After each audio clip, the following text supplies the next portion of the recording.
Ceci est un enregistrement de la Chronique Alinéon. Retrouvez tous les sujets sur www.alinéon.com. Oser aller vers quelque chose qu'on ne connaît pas. Finalement, l'inconnu, souvent, ça fait peur. Justement parce que on sait ce qu'on perd, on ne sait pas ce qu'on trouve. Et puis, il y a des situations ou des gens pour lesquels le changement, ça n'a pas beaucoup de sens. Ça m'arrive de rencontrer des gens qui n'ont pas spécialement envie de changer quoi que ce soit. Et c'est OK. Chacun son choix, chacun son chemin. En revanche, le forum aujourd'hui, il s'appelle le leadership de la théorie à la pratique. Et il se trouve que le premier pas, voire la clé de la porte vers la pratique, c'est la volonté. C'est-à-dire que personne ne peut mettre en pratique pour vous à part vous-même.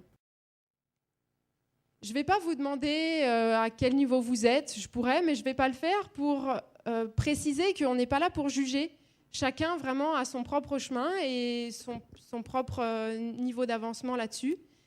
En revanche, c'est vraiment à vous de passer à la pratique. Et c'est par la volonté que ça passe. Si vous n'avez pas envie de changer quelques petites choses ou d'améliorer votre façon de faire sur certains points, personne ne pourra le faire à votre place.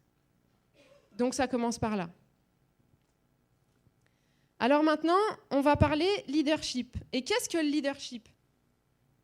On en discutait avec Déborah, qui est anglaise, et on s'est aperçu finalement que c'est un terme qui n'a jamais été directement traduit. Il y a différents sens, différentes interprétations. On verra notamment comment ça s'applique dans le domaine du sport après la pause avec Olivier. Et pour le moment, j'ai quelques réflexions à vous suggérer, notamment, est-ce que être leader, ça veut dire être en tête ? Est-ce que ça veut dire être en tête au sens être le meilleur ? Est-ce que ça veut dire qu'il faut être un super-héros et d'avoir tout fait et tout mieux que les autres pour être un leader ? Est-ce que ça veut dire d'être le chef ? Et qu'est-ce que ça veut dire être le chef ? Est-ce que ça veut dire être en position de supériorité ? Et de supériorité à quel niveau ? De supériorité de capacité ou de supériorité hiérarchique ? Tout ça sont des éléments qu'on retrouve aujourd'hui dans la notion de leadership, que ce soit conscient ou pas. Et ça peut être aussi montrer l'exemple. Mais alors montrer l'exemple, est-ce que ça veut dire aussi qu'il faut être le meilleur et être devant ? Être devant au sens avoir déjà tout fait, ou est-ce que c'est être devant au sens montrer la voie peut-être, montrer le chemin, montrer la direction ? Et c'est à ça que je vais ramener en tout cas le leadership pour le moment, à cette capacité à mener, à conduire vers un objectif. Et donc le leader, il est censé être devant, non pas pour être le meilleur, mais pour montrer la voie. Et le leader, il a la responsabilité de savoir où est-ce qu'il veut leader son équipe, où est-ce qu'il veut diriger son équipe si on parle d'une équipe. Et donc d'avoir les idées claires sur l'objectif et d'avoir une capacité à stimuler, à entraîner tout le monde pour aller avec lui dans la direction en question. Et c'est là notamment l'importance de l'émotion et d'être capable de stimuler en faisant passer un message, comme on a fait tout à l'heure. Parce qu'un leader qui est capable de stimuler son équipe sur n'importe quel projet, il pourrait être suivi sur tout ce qu'il souhaite. Et maintenant, je vais distinguer deux types de leadership. Le premier, c'est le leadership de soi-même, pour se diriger soi-même. Et le deuxième, c'est pour diriger les autres. Ça peut être un groupe, un projet, une équipe, même dans la famille, c'est applicable. Et je distingue ces deux aspects parce qu'à la fois, c'est de toute façon du leadership, donc les principes sont les mêmes. En revanche, on ne va pas forcément pouvoir se comporter de la même façon vis-à-vis de soi-même que vis-à-vis des autres. Parce qu'on n'a pas tous le même vécu, on n'a pas tous les mêmes attentes, on n'a pas tous le même contexte. Et donc, autant il est globalement facile d'être d'accord avec soi-même, autant on n'a pas forcément le même point de vue que les autres. Et donc, pour l'idée les autres, il est question d'écoute aussi et d'être capable de prendre en compte le point de vue de l'autre pour aller stimuler l'autre d'une façon qui lui est appropriée. Maintenant, je vais faire un focus sur l'entreprise. Globalement, dans l'entreprise, on a 3 générations qui coexistent. Et même si je n'aime pas trop les étiquettes, je vais utiliser des termes pour schématiser les choses et faire en sorte qu'on puisse se comprendre. Donc sur ce schéma, j'ai mentionné en haut la génération dite des baby boomers. C'est la génération sortante des entreprises, disons, qui sont sur leurs 10 dernières années d'entreprise. En bas, j'ai mentionné la génération dite Y. La génération entrante sur les 10 premières années d'entreprise. Et puis entre les deux, on a la génération X, qui est un peu tiraillée entre les deux, à faire en sorte de répondre aux attentes des générations d'avant, et puis de prendre en compte les besoins des générations nouvelles, parce que faut bien les entraîner et à suivre. Et c'est là qu'on voit apparaître la notion de paradigme, avec notamment un ancien modèle et un nouveau modèle. L'ancien modèle qui correspond donc aux anciennes générations, qui repose sur l'unicité. Notamment, à l'époque, quand il était question de démarrer sa carrière, on démarrait avec une entreprise et puis c'était dans le but de passer toute sa carrière dans une entreprise. À tel point qu'aujourd'hui, ça m'arrive de discuter avec des gens qui sont en fin de carrière et pour qui c'est presque inconcevable de changer de boulot et de changer d'entreprise plusieurs fois. Et donc cette unicité, elle correspond au contexte de l'époque. Et donc il était question de se conformer à l'entreprise, de rentrer dans un certain cadre et de respecter donc cette conformité. Et au niveau du leadership, on était sur un modèle d'autorité pour surveiller et contrôler que justement tout le monde se conformait au modèle unique de l'entreprise. Alors qu'aujourd'hui, imaginez les générations actuelles. Elles arrivent, avant même d'arriver dans le milieu professionnel, elles sont formées déjà à être mobiles, à être capables de se redéfinir, à être capables de changer de direction ou même de profession en cours de route. Et notamment avec l'émergence des sociétés de services, on est censé être mobile au point de, quasiment du jour au lendemain, de devoir terminer un projet, en redémarrer un autre, parfois sur un domaine complètement différent, de se redécouvrir, de se redéfinir, en peut-être se formant à un nouveau domaine. Et même, on a besoin d'être mobile aussi, c'est-à-dire d'être capable de se recréer en permanence, y compris dans son contexte de vie. Donc tout ça, ça correspond à un contexte qui fait qu'aujourd'hui, et ce n'est pas que les générations entrantes, puisque tout le monde bénéficie de ce contexte qui est en train d'évoluer. On est là vraiment dans un mode beaucoup plus de diversité, de créativité et d'agilité, et c'est ce qui se retrouve notamment avec les méthodologies qui émergent et qui sont de plus en plus déployées en ce moment, les méthodes agiles notamment, Scrum, Kanban et autres. Et donc, ce modèle-là, il est beaucoup plus sur un mode de leadership, de délégation, de soutien, parce que c'est ce qui correspond et ce qui va fonctionner avec ce nouveau contexte. Donc, j'ai mentionné le contexte en évolution à travers les générations qui ont forcément une vision différente aujourd'hui de la vision qu'avaient les anciens il y a quelques années. J'ai pas encore précisé que c'est une période de transition, dans le sens où ce n'est pas du jour au lendemain qu'on passe de l'ancien paradigme au nouveau paradigme. C'est petit à petit, les générations, elles coexistent, les ambiances coexistent, et donc petit à petit, on est en train de passer d'un modèle à l'autre. Et c'est pour ça que ce n'est pas forcément confortable, parce qu'on perd des repères, et puis on a besoin d'en créer d'autres, et à quel moment on y arrive, petit à petit, au fur et à mesure, et on est censé le faire tous ensemble pour que ce soit dans les meilleures conditions.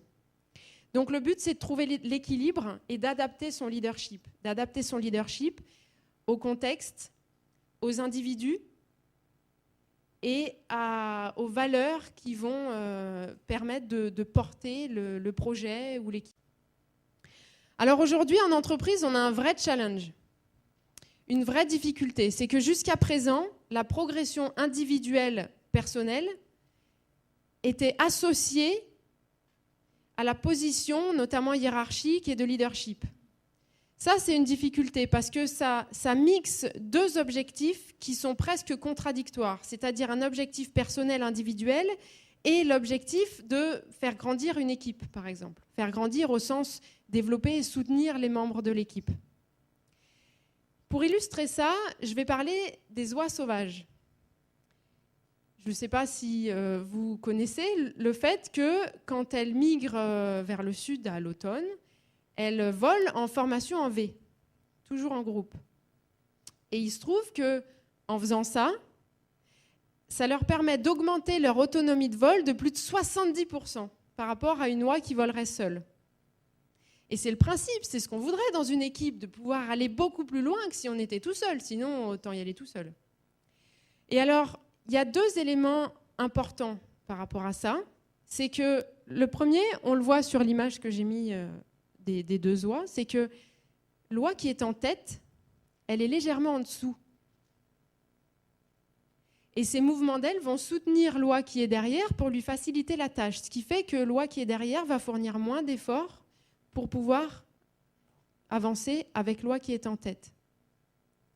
Donc, le leader, il facilite le chemin pour les autres, mais il est légèrement en dessous. Donc, on a une difficulté par rapport à la posture. Si le leader, il est en position de supériorité, notamment hiérarchique, ou pour diverses raisons, c'est contradictoire avec le fait de se mettre en position dite basse pour soutenir les autres et pour aider les autres à se développer, à grandir et à être capables de donner le meilleur d'eux-mêmes. Et le deuxième élément qui est important, c'est que la position de leader, pour les oies notamment, elle est fatigante. Ce qui fait qu'elles vont se relayer régulièrement pour que le leader puisse passer derrière et se reposer. Et une des oies qui était derrière et qui fournissait moins d'efforts va pouvoir passer en tête et entraîner tout le groupe. Alors vous imaginez bien qu'en entreprise, qu'est-ce qu'on fait aujourd'hui ? La personne qui enfin a réussi à avoir son évolution personnelle, sa promotion, être le chef, c'est inconcevable de pouvoir laisser sa place comme ça et de tourner. Il y a une contradiction. Et il y a une contradiction qui dit pas que l'ancien modèle est moins bien que le nouveau. Il dit simplement que le contexte évolue, que les générations évoluent et que c'est comme ça, on doit s'y adapter. Et d'être conscient des différents éléments qui sont contradictoires et qui nécessitent de l'attention, ça permet de savoir où regarder pour faire évoluer certains éléments et donc s'adapter au nouveau contexte et faire en sorte que le leadership continue à fonctionner, voire fonctionne encore mieux pour les générations qui arrivent. Alors, maintenant, j'en reviens à mon schéma. Imaginez que les générations d'avant, elles ont été leadées sur un modèle d'autorité. Et donc, notamment, derrière ça, il y a la peur de ne pas rentrer dans le moule. Et donc, il faut absolument se conformer. Donc, tous les gens aujourd'hui qui sont en position de leadership, ils ont été, eux, à l'époque, leadés dans une ambiance de peur. À force d'être dans cette ambiance de peur, aujourd'hui, ils se retrouvent en position de leader dans une ambiance de peur. Et ça veut dire quoi ? Ça veut dire peur peut-être de ne pas être à la hauteur, peur de perdre sa place, peur que les jeunes qui arrivent, ils ne soient pas comme il faut qu'ils soient, ou bien que de ne pas réussir à les diriger correctement. Et toute cette ambiance de peur, tous ceux qui arrivent, qui sont là où de toute façon, on leur dit qu'ils vont devoir se redéfinir et se recréer en permanence et être mobiles, etc. Vous croyez qu'ils ont envie d'être leadés par la peur ? Non. Et ce n'est pas vrai que pour les générations actuelles, c'est vrai pour tout le monde, puisque c'est un contexte qui évolue où on n'a pas envie d'être leadé par la peur, parce que ça ne fonctionne plus. De toute façon, peur de quoi ? Perdre son job ? On peut perdre son job de toute façon. Donc ça ne fonctionne plus, la stimulation, elle n'est plus là. Et c'est pour ça qu'aujourd'hui, il faut aller chercher une autre stimulation. Et donc, arrêter le leadership par la peur et passer plus sur un mode de leadership par la confiance. Face à cette liberté affirmée qui est finalement imposée par le contexte relativement instable par rapport à ce qu'il a pu être dans le passé, et donc d'être sur un mode de leadership par la confiance, pour aller stimuler, pour aller donner envie aux gens de rester, de s'engager sur un projet et d'investir leur énergie pour y aller tous ensemble et réussir à atteindre un objectif déterminé. Donc les valeurs, elles ont changé. Notamment, on passe de la peur à la confiance, il y en a d'autres qui ont changé, et donc le leadership, il doit s'adapter au fur et à mesure. Et comme je disais, il n'y a pas de bon ou de mauvais modèle. Ça ne veut pas dire que le nouveau modèle, il est mieux que l'ancien. Ça veut simplement dire qu'on est en train de redéfinir un modèle qui correspond au contexte actuel. Et c'est tous ensemble qu'on le fait finalement. Donc petit à petit, il est question d'intégrer les nouvelles valeurs. Et effectivement, pour être un leader, donc pour être en tête, il y a tout intérêt à intégrer les nouvelles valeurs d'aujourd'hui au plus vite pour justement se retrouver en position de leader et d'entraîner les autres vers ce qui nous attend demain. Donc cette vidéo, elle montre deux parties. Il y a une première partie pendant laquelle on voit différents personnages face à une situation qui les inquiète, où ils reculent, ou ils reculent. Pourquoi ? Parce qu'ils ont peur, tout simplement. Et est-ce que ça donne envie de les suivre, de leur demander où ils vont et d'aller avec eux ? Pas sûr, hein. Par contre, dans la deuxième partie de la vidéo, où chacun, face à sa propre situation, va affronter, va oser y aller, surmonter les petites voix qui disent « attention, j'ai peur », et y aller, là, ça donne beaucoup plus envie de leur demander où ils vont et d'aller avec eux. Et aujourd'hui, c'est ça. On n'a plus envie, on n'a plus besoin d'être motivé par la peur, et on va être motivé par la confiance en soi, la confiance en l'autre, pour aller tous ensemble vers quelque chose qui nous correspond et qui nous plaît. Et c'est là que je mentionne l'importance de l'émotion, de la stimulation, de l'enthousiasme que je vous ai fait expérimenter au début. Parce que si on arrête la peur, il faut bien quelque chose pour entraîner, pour stimuler les autres. Ça peut être se stimuler soi-même aussi. Et donc, il est question d'arriver à créer une énergie autour de l'objectif. Donc, le leader, c'est important pour lui, dans sa posture, d'avoir les idées claires sur quel est ou quels sont les objectifs et d'être capable de vivre avec, d'être avec et de transmettre des messages, de transmettre l'importance et l'intérêt pour chacun dans l'équipe, par exemple, d'avancer vers cet objectif. De toute façon, les membres d'une équipe, s'ils sont là dans une équipe et qu'ils sont censés travailler pour les objectifs de l'équipe, de toute façon, ils sont censés le faire. Sauf que la valeur ajoutée du leader, elle peut être justement d'arriver à stimuler, de donner envie, de motiver pour l'objectif. Et comme ça, on peut tous ensemble dans une équipe avancer avec passion, avec plaisir, avec énergie. Et généralement, c'est beaucoup plus productif. Vous venez d'écouter un enregistrement de la Chronique Alinéon. Retrouvez tous les sujets sur www.alinéon.com.